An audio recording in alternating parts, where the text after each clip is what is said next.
எல்லாருக்கும் வணக்கம். இன்றைக்கு சாக்லேட் பிஸ்கட் புடிங்கும் அதுக்கு கரமலைஸ் பண்ணின cashew டாப்பிங்கும் எப்படி செய்கிறதுன்னு சொல்ல போகிறேன். இதுக்கு முதல்ல நான் 300 ml திக்கன் க்ரீம் எடுத்து ஹை ஸ்பீடில் பீட் பண்ண போகிறேன். அந்த டெக்ஸ்சர் கொஞ்சம் மாறிக்கொண்டு திக்காகி கொண்டு வரைக்க நான் ஸ்பீடை லோவுக்கு மாற்றுவேன். ஏன்னா அது குயிக்காக திரண்டு அது வேறு டெக்ஸ்சர் ஆகிடும்.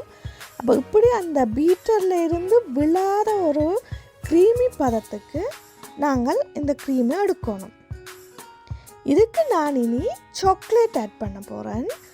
சாக்லேட் நான் ஹாஃப் டார்க் சாக்லேட்டும் ஹாஃப் மில்க் சாக்லேட்டும் சேர்க்க போகிறேன். ஏனென்றால் டார்க் சாக்லேட் சேர்த்தா தான் கலர் வரும்.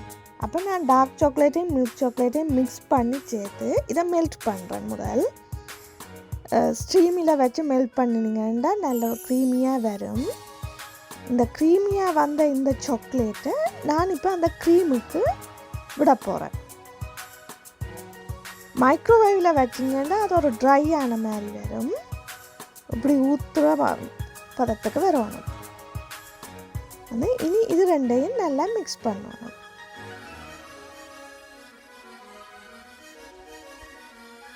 இதை நான் கையால் மிக்ஸ் பண்ணுறேன். ஏன்னா பீட்டரை யூஸ் பண்ணின உடனே அது அந்த க்ரீமின் டெக்ஸ்சர் குயிக்காக மாறிடும். அப்போ சாக்லேட்டை போட்டுட்டு நாங்கள் கையால் தான் அதை மிக்ஸ் பண்ணணும். மிக்ஸ் பண்ணிவிட்டு இனி பிஸ்கெட்டை நான் பாலில் துவைச்சி தான் அடக்க போகிறேன்.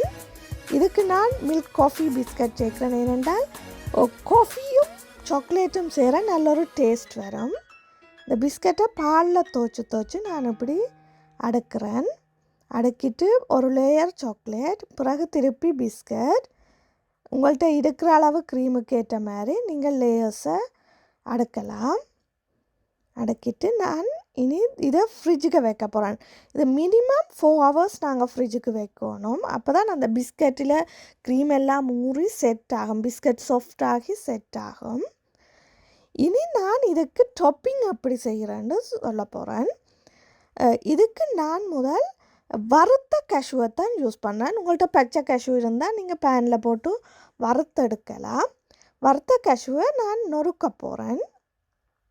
நொறுக்கிட்டு அதை பேனில் போட போகிறேன். சூடாகின பேனில் போட்டுட்டு அதுக்கு ஒயிட் சுகர் ஆட் பண்ணுறேன். நான் 1 cup கேஷ்யூவுக்கு 1/2 cup ஒயிட் சுகர் ஆட் பண்ணுறேன். ஆட் பண்ணிவிட்டு அதை கையால் கிளறிக்கொண்டே இருக்கணும். நான் மீடியம் ஹீட்டில் தான் வச்சுருக்கிறேன். சுகரெல்லாம் மெல்ட் ஆகி கொண்டு வரைக்க ஹீட்டை லோவுக்கு மாற்றுறேன். இப்போ கேஷ்யூ வறுபட்டு கொண்டு இருக்குது. ஒரு இந்த கலர் அளவு வரைக்க நாங்கள் ஹீட்டை நிப்பாட்டிடணும். ஏன்னா அந்த பேனில் இருக்கிற ஹீட்டும் கேஷ்யூவில் இருக்கிற ஹீட்டுமே அது மிச்சம் வரப்படுறதுக்கு காணும். அப்போ ஓரளவு வந்த உடனே நாங்கள் ஹீட்டை நிப்பாட்டிடணும். ஹீட்டை நிப்பாட்டின பிறகு நாங்கள் ஒரு 15 minutes அதை இடைக்க கிளறிக்கொண்டு இருக்கணும். கிளறிக்கொண்டு இருந்தால் இப்படி வரும். இது கரமலைஸ் பண்ணின இந்த கேஷ்யூவும் சுகரும் சேர்ந்தது நல்ல ஒரு டேஸ்ட்டாக வரும். பிஸ்கட் பிடிங்க வெட்டினீங்கன்னா இப்படி லேயர்ஸாக இருக்கும்.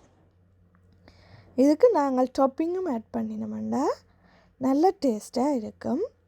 நல்ல டேஸ்ட்டான பிஸ்கட் புடிங் ரெடி ஆகிட்டது. நீங்களும் ட்ரை பண்ணி பாருங்க. உங்களுக்கு பிடிச்சிருந்தா இந்த ரெசிபி சப்ஸ்கிரைப் பண்ணுங்க, லைக் பண்ணுங்க. இன்னும் நிறைய வீடியோஸ் நான் செய்து கொண்டிருக்கிறேன்.